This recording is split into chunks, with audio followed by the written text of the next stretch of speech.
Good morning. My fellow Americans, this morning, our nation is overcome with shock, horror, and sorrow. This weekend, more than 80 people were killed or wounded in two evil attacks. One Saturday morning in El Paso, Texas, a wicked man went to a Walmart store where families were shopping with their loved ones. He shot and murdered 20 people and injured 26 others, including precious little children. Then, in the early hours of Sunday morning, Dayton, Ohio, another twisted monster opened fire on a crowded downtown street. He murdered 9 people, including his own sister, and injured 27 others. The First Lady and I join all Americans in praying and grieving for the victims, their families, and the survivors. We will stand by their side forever. We will never forget. These barbaric slaughters are an assault upon our communities, an attack upon our nation, and a crime against all of humanity. We are outraged and sickened by this monstrous evil, the cruelty, the hatred, the malice, the bloodshed, and the terror. Our hearts are shattered for every family whose parents, children, husbands, and wives were ripped from their arms and their lives. America weeps for the fallen.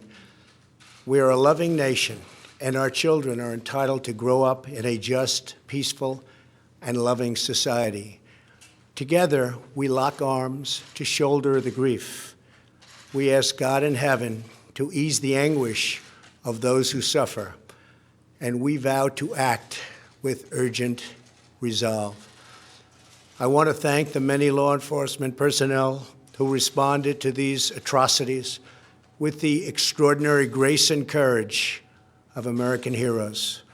I have spoken with Texas Governor Greg Abbott and Ohio Governor Mike DeWine, as well as Mayor DeMargo of El Paso, Texas, and Mayor Nan Whaley of Dayton, Ohio, to express our profound sadness and unfailing support. Today, we also send the condolences of our nation to President Obrador of Mexico and all the people of Mexico for the loss of their citizens in the El Paso shooting. Terrible, terrible thing. I have also been in close contact with Attorney General Barr and FBI Director Wray. Federal authorities are on the ground, and I have directed them to provide any and all assistance required, whatever is needed. The shooter in El Paso posted a manifesto online consumed by racist hate. In one voice, our nation must condemn racism, bigotry, and white supremacy. These sinister ideologies must be defeated. Hate has no place in America. Hatred warps the mind, ravages the heart, and devours the soul. We have asked the FBI to identify all further resources they need to investigate and disrupt hate crimes and domestic terrorism, whatever they need. We must recognize that the internet has provided a dangerous avenue to radicalize disturbed minds and perform demented acts. We must shine light on the dark recesses of the internet and stop mass murders before they start. The internet, likewise, is used for human trafficking, illegal drug distribution, and so many other heinous crimes. The perils of the internet and social media cannot be ignored, and they will not be ignored. In the 2 decades since Columbine, our nation has watched with rising horror and dread as one mass shooting has followed another, over and over again, decade after decade. We cannot allow ourselves to feel powerless. we can and will stop this evil contagion. In that task, we must honor the sacred memory of those we have lost by acting as one people. Open wounds cannot heal if we are divided. We must seek real bipartisan solutions. We have to do that in a bipartisan manner that will truly make America safer and better for all. First, we must do a better job of identifying and acting on early warning signs. I am directing the Department of Justice to work in partnership with local, state, and federal agencies, as well as social media companies, to develop tools that can detect mass shooters before they strike. As an example, the monster in the Parkland High School in Florida had many red flags against him, and yet nobody took decisive action. Nobody did anything. Why not? Second, we must stop the glorification of violence in our society. This includes the gruesome and grisly video games that are now commonplace. It is too easy today for troubled youth to surround themselves with a culture that celebrates violence. We must stop or substantially reduce this, and it has to begin immediately. Cultural change is hard, but each of us can choose to build a culture that celebrates the inherent worth and dignity of every human life. That's what we have to do.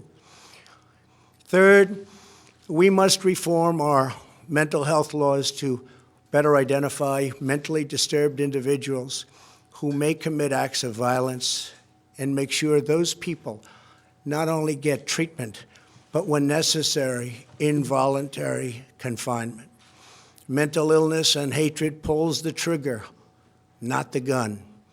Fourth, we must make sure that those judged to pose a grave risk to public safety do not have access to firearms, and that if they do, those firearms can be taken through rapid due process.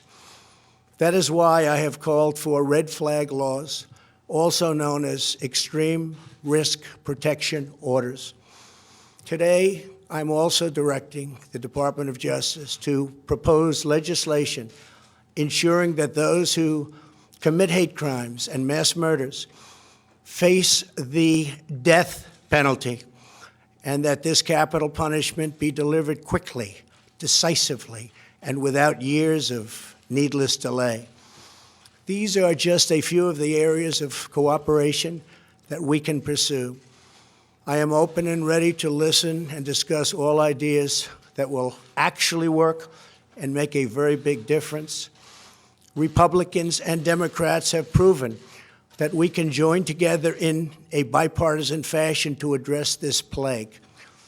Last year, we enacted the Stop School Violence and Fix NICS Acts into law, providing grants to improve school safety and strengthening critical background checks for firearm purchases. At my direction, the Department of Justice banned bump stocks. Last year, we prosecuted a record number of firearms offenses. But there is so much more that we have to do. Now is the time to set destructive partisanship aside, so destructive, and find the courage to answer hatred with unity, devotion, and love. Our future is in our control. America will rise to the challenge. We will always have, and we always will, win. The choice is ours, and ours alone. It is not up to mentally ill monsters. It is up to us. If we are able to pass great legislation after all of these years, we will ensure that those who were attacked will not have died in vain. May God bless the memory of those who perished in Toledo. May God protect them. May God protect all of those from Texas to Ohio. May God bless the victims and their families. May God bless America. Thank you very much. Thank you.